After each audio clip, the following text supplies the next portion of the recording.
Hier soir, j'ai eu la joie avec mon mari d'être invité à une soirée fort sympathique et des gens aussi sympathiques. Et au cours de cette soirée, j'ai pu observer une de mes attitudes qui peut vous servir parce que elle révèle le mécanisme qui fait que certaines fois, on détruit ce qu'on a pour ce que l'on n'a pas. Voilà, il y avait quelqu'un qui jouait à l'artiste, au grand photographe. Il se prenait pas au sérieux, mais on avait envie de rentrer dans le jeu tous ensemble.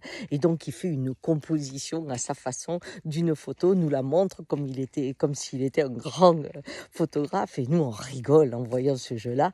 Et cette photo était vraiment pas extraordinaire. C'était une photo avec une petite créativité, mais bon, on n'osait pas le blesser. Et à ce moment-là, il dit, mais vous savez, des fois, je fais des photos comme celle dans un bar où il y avait des musiciens, où j'ai pris à partir des verres, des couleurs qu'il y avait dans les verres et j'ai mis derrière les musiciens. Et pendant qu'il parlait, je construisais, bien entendu, et je pense que mon entourage aussi le faisait, je construisais cette photo. Ces mots étaient jolis, ces images aussi. Ce qui fait que quand il a eu fini, j'avais dans ma tête une photo extraordinaire que j'avais construite, qui n'était peut-être pas du tout en accord avec celle qui était réelle. Mais ce qui se passa, c'est que à ce moment-là, ma joie devant cette photo construite avec lui, eh bien, faisait que celle qui était devant mes yeux, alors là, devenait vraiment plus que moyenne.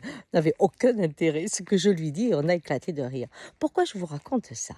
Parce que souvent, quand vous êtes dans un couple, il y a quelque chose que vous vivez qui n'est pas ce que vous aimeriez et vous parlez de l'amour avec votre partenaire.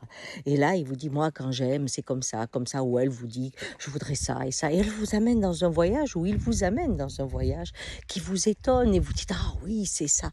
Et tout d'un coup, ce que vous vivez, qui est d'une banalité vraiment incroyable, qui n'a pas la saveur des mots que vous avez construits à l'intérieur de votre vie, fait que votre présent n'est pas fort agréable.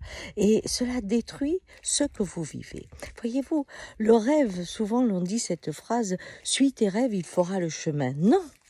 Le rêve te conduit qu'à un autre rêve, alors que ton chemin, si tu le regardes à partir de là, chacun de tes pas est construit avec l'environnement que tu as. Et là, tu peux tourner à droite, à gauche, tu sais où tu vas, parce que ton corps est présent à ce qui existe vraiment. Allez, une astuce pour mieux exister. Ciao!